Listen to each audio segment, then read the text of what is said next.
ఈ మధ్య కాలంలో మనం సైలెంట్ హార్ట్ అటాక్స్ అనేవి ఎక్కువగా చూస్తున్నాము. అంటే వయసుతో సంబంధం లేదు. మనం ఈసీజీలు, ఎకోలు, యాంజియోగ్రామ్స్ కూడా చాలామంది చేయించుకుంటున్నాము. కానీ అందులో కూడా బయటపడట్లేదు. ఆఫ్టర్ 2, 3 మంత్స్ తర్వాత మనకి రిస్క్ అనేది రావటం వలన సైలెంట్‌గా హార్ట్ అటాక్ వచ్చి ఒక్కోసారి నిద్రలో ప్రాణాలు కోల్పోతున్నారు. ఒక్కోసారి ఉన్నట్టుండి కుప్పకూలిపోయి ప్రాణాలు కోల్పోతున్నారు. మరి అసలు ఈ హార్ట్ అటాక్ అంటే ఏంటి? అంటే గుండెపోటు అంటే ఏంటి? అసలు ఎలా వస్తుంది దీన్ని? ఎట్లా మనం అరికట్టొచ్చు?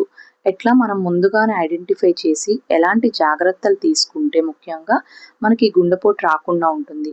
మరి గుండె మనం ఇతర భాగాలకు ఎలా అయితే చేసుకుంటామో గుండెకు కూడా ఎంత డ్యామేజ్ జరిగింది? గుండె రక్తనాళాలు ఎంత బ్లాక్ అయినయి? అసలు ఎలా ఉంది అని తెలుసుకోవడానికి ఏమన్నా టెస్ట్‌లు ఉన్నాయా అంటే యెస్. మనకి వాటికి కూడా టెస్ట్‌లు, స్కాన్‌లు ఉన్నాయి. అవి చేయించుకోవడం వలన ఎవ్రీ 6 మంత్స్‌కి ఒకసారి మనకి ఇలాంటి గుండెపోట్లనేవి సడన్‌గా సైలెంట్‌గా రాకుండా మనం అరికట్టడానికి ఛాన్స్ ఉంటుంది. సో, నేనిప్పుడు మీకు ఫస్ట్ నుంచి లాస్ట్ వరకు వీడియో స్కిప్ చేయకుండా చూడండి. మీకు క్లియర్‌గా అర్థమయ్యేటట్టు అసలు గుండెపోటు ఎందుకొస్తుంది? వచ్చిన తర్వాత మనం ఎలా చేయించుకోవాలి? ఏం టెస్ట్‌లు ఉంటాయి? ఆ టెస్ట్‌లో ఏమన్నా అబ్నార్మాలిటీస్ ఉంటే మనం ఎలా డిటెక్ట్ చేసుకొని డాక్టర్‌ని కన్సల్ట్ అయ్యి ఎలాంటి ప్రికాషన్స్ తీసుకోవాలి అన్న దాని గురించి నేను ఎక్స్‌ప్లెయిన్ చేస్తాను. ఫస్ట్ అసలు గుండెపోటు ఎందుకొస్తది? సైలెంట్ హార్ట్ అటాక్ అంటే ఏంటి? By the way welcome to Shiva health care channel. Silent heart attack అంటే హార్ట్ అటాక్ అనగానే ఏమనుకుంటాము? గుండెనాళం సడన్‌గా పూడుకుపోయింది. అందుకే ఆ మనిషికట్లా గుండెపోటొచ్చింది అనుకుంటాము.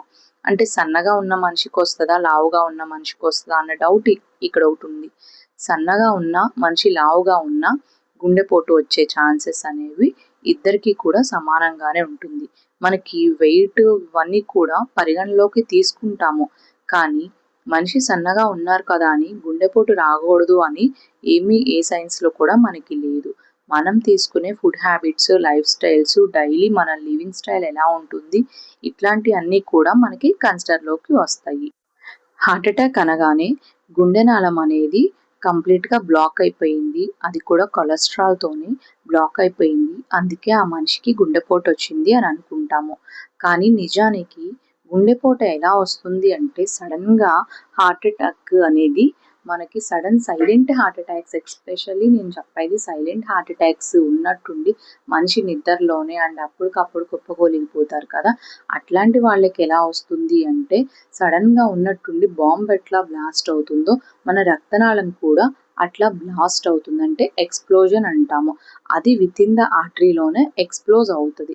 ఎక్స్‌ప్లోజ్ అయినప్పుడు ఏమవుతదంటే మనిషి ఉన్నట్టుండి సడెన్‌గా స్పృహ కోల్పోతారు. ఇలా సన్నగా పూడుకుపోవడము, కొంచెం పొడుకులుగా ఉంటుంది కదా! వాళ్ళకి మనకి సింప్టమ్స్ అనేవి ముందుగా కనిపిస్తాయి. కానీ ఇలా ఎక్స్‌ప్లోజ్ ఎవరికైతే అవుతదో వాళ్ళకి సింప్టమ్స్ ఏమీ కనిపించకుండానే అసలు ముందంతా బానే ఉన్నా కూడా సడన్‌గా ఉన్నట్టుండి గుండెపోటుతో చనిపోవడం అనేది జరుగుతుంది. ఇది. అండ్ అసలు ఎందుకొస్తుంది ఈ గుండెపోటు? అండ్ ఎలా వస్తుంది అంటే దీనికి ఫస్ట్ మనకి దీనిలో ఉన్న మెకానిజం ఏంటి? ఎందుకొస్తుంది? ఎలా వస్తుంది? అంటే ఫస్ట్ కొలెస్ట్రాల్ అనేది మనం ఒక్క రోజులో తీసుకున్న దాని వల్ల రాదు.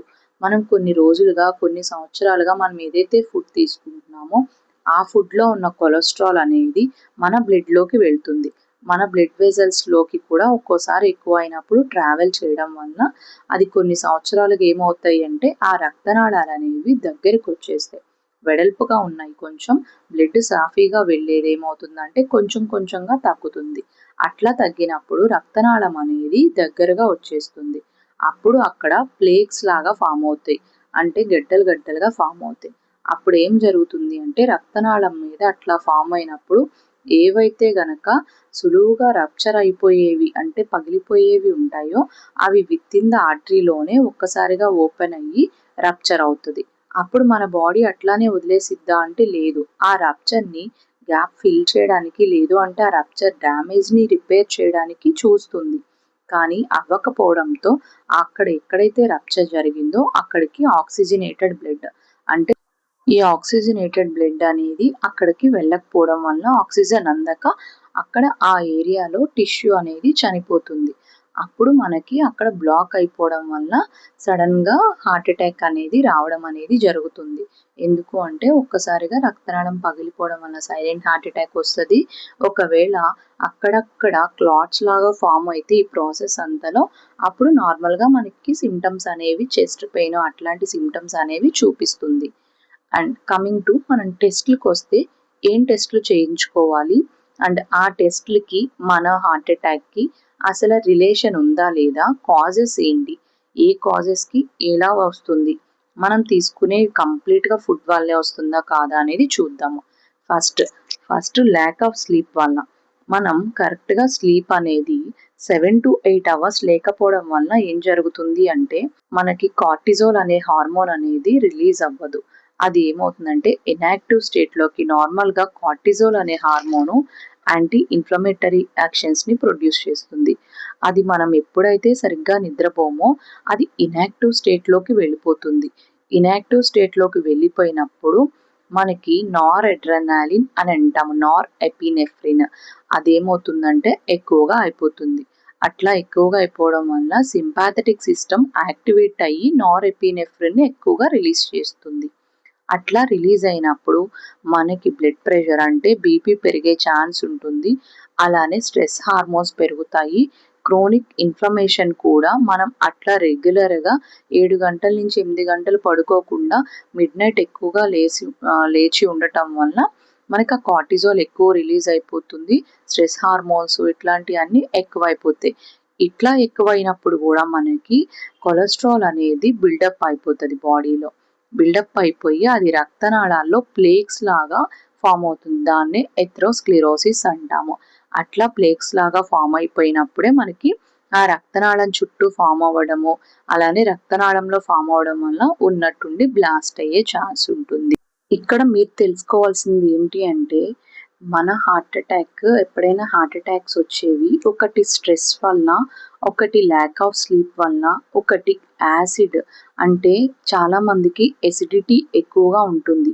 ఈ ఎసిడిటీ వల్ల కూడా గుండెపోటు వచ్చే ఛాన్స్ కంపల్సరీ 90% ఉంటుంది మనకి. అందుకే according to American heart association 3 టెస్ట్లు అనేవి చెప్పారు. అండ్ ఈ ఇన్ఫ్లమేటరీ రెస్పాన్స్ అనేది, ఇన్ఫ్లమేషన్ అనేది నథింగ్ బట్ ఒక ఫ్లేమ్ లాగా మన బాడీలో ఉండటమే. మనకి యాసిడ్ ఎక్కువైనా ఇన్ఫ్లమేషన్స్ ఎక్కువ అవుతాయి, స్ట్రెస్ ఎక్కువైనా ఇన్ఫ్లమేషన్ ఎక్కువ అవుతుంది, నిద్ర లేకపోయినా ఇన్ఫ్లమేషన్ ఎక్కువ అవుతుంది. ఇన్ఫ్లమేషన్ ఈజ్ నథింగ్ బట్ మన రక్తనాళాల్లో ఒక బగ్గుమనే మంటలాగా ఫామ్ అవుతుందని అర్థం.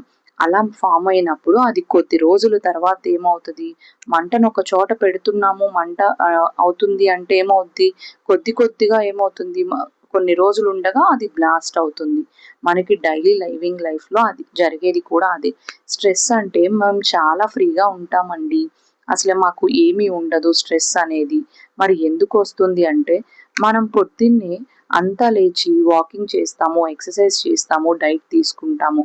కానీ మనం ఎప్పుడైనా ఆఫీస్కి వెళ్ళేటప్పుడైనా బయటకు వెళ్ళేటప్పుడైనా కంగారుగా వెళ్తాం. అది కూడా స్ట్రెస్లోకే కన్సిడర్ అవుతుంది. అప్పుడు కూడా మనకి ఇన్ఫ్లమేటరీ రెస్పాన్స్ అనేది మొదలవుతుంది. అట్లా మనం కొన్ని సంవత్సరాలుగా చేయటం వల్ల ఆ ఇన్ఫ్లమేషన్ అనేది బాడీలో ఎక్కువ అవుతుంది. So each and every step అంటే మనం చిన్నదే అనుకుంటాము, ఆ చిన్నది కూడా మనం స్ట్రెస్ కానీ టెన్షన్ కానీ తీసుకున్నప్పుడు స్ట్రెస్ అనేది మన బాడీ హెల్త్ మీద, అన్ని ఆర్గాన్స్ మీద ఎంతో ఎఫెక్ట్ చూపిస్తుంది. స్ట్రెస్ మనం తీసుకోవట్లేదు అనుకోవడానికి లేదు. ఎక్కడ తీసుకున్న స్ట్రెస్ అయినా కూడా మనకి మన ఇంపాక్ట్ అనేది మన ఆర్గాన్స్ మీద కంపల్సరీగా చూపిస్తుంది. అండ్ ఎసిడిటీ ఎక్కువగా ఉన్న వాళ్ళకి ఏం జరుగుతుంది అంటే స్టమక్లో ఆ గట్కి లైనింగ్ ఏదైతే ఉంటుందో మ్యూకోజల్ లైనింగ్ డ్యామేజ్ జరిగి అది ఏమవుతుంది, ఆ ఇన్ఫ్లమేటరీ ఎండోటాక్సిన్స్ అనేవి డైరెక్ట్గా హార్ట్కి వెళ్తాయి. అలా హార్ట్కి వెళ్ళినప్పుడు అక్కడ కూడా ఇన్ఫ్లమేటరీ రెస్పాన్స్ అనేది యాక్టివేట్ అయ్యి హార్ట్ అటాక్ వచ్చే ఛాన్స్ ఉంటుంది. అండ్ ఇంకోటి ముఖ్యంగా ఎవరైతే గ్యాస్ టాబ్లెట్స్ వేసుకుంటున్నారో వాళ్ళకి ఈ B12 ఫోలేట్ అబ్జార్ప్షన్ అనేది తగ్గిద్ది. అట్లా తగ్గినప్పుడు హోమోసిస్టిన్ అనేది ఎక్కువ అవుతుంది. అట్లా ఎక్కువైనప్పుడు కూడా ఆ కరోనరీ ఆర్టరీస్లో ఎసిడిక్ ఎన్విరాన్మెంట్ లేకపోవడం వల్ల ఆక్సిజన్ స్పీసెస్తో రియాక్ట్ అయ్యి డేంజర్ సిగ్నల్స్ క్రియేట్ చేస్తాయి. దానివల్ల కూడా ఇన్ఫ్లమేటరీ రెస్పాన్స్ అనేది ఎక్కువగా అవుతుంది. ఇలాంటి కారణాలన్నిటి చేత మనకి ఈ స్ట్రెస్ కానీ, ల్యాక్ ఆఫ్ స్లీప్ కానీ ఇట్లాంటి వాటి వల్ల హార్ట్ అటాక్ వచ్చే ఛాన్సెస్ అనేవి ఉంటుంది. మరి టెస్ట్లు ఏంటి అంటే, ఫస్ట్ లిపోప్రోటీన్ ఏ. లిపోప్రోటీన్ ఏ అనేది జెనెటికలీ ఇన్హెరిటెడ్, అంటే మనకి ఎవరికైతే ఫ్యామిలీ హిస్టరీ ఉంది అని చెప్పి అనుకుంటున్నారో వాళ్ళు ఈ లిపోప్రోటీన్ ఏ అనేది కంపల్సరీగా చేయించుకోండి. అండ్ మనకి ఈ టెస్ట్లన్నీ కూడా కొంచెం తక్కువ కాస్ట్లోనే అవుతుంది. 6 నెలలకో లేదు అంటే సంవత్సరానికి ఒక్కసారో రిపీట్ చేసుకొని కార్డియాలజిస్ట్ని కన్సల్ట్ అవ్వడం వల్ల ఎంతో బెనిఫిట్స్ ఉంటాయి. ఈ లిపోప్రోటీన్ ఏ ఏం చేస్తుంది అంటే, మనకి ఎప్పుడైనా దెబ్బ తగిలినప్పుడు ఆ సైట్ దగ్గర త్వరగా రీచ్ అయ్యి lipoprotein A and blood vessels నుంచి బ్లడ్ లీక్ అవ్వకుండా క్లాట్ అయ్యే ఛాన్స్ అనేది క్రియేట్ చేస్తుంది. అది నార్మల్గా జరిగే ప్రాసెస్. అట్లా కాకుండా మనకి ఎక్కువగా అయిపోయింది అనుకోండి లిపోప్రోటీన్ ఏ, ఏమవుతుంది, ఎక్కువ క్లాట్ అయిపోతుంది బాడీలో.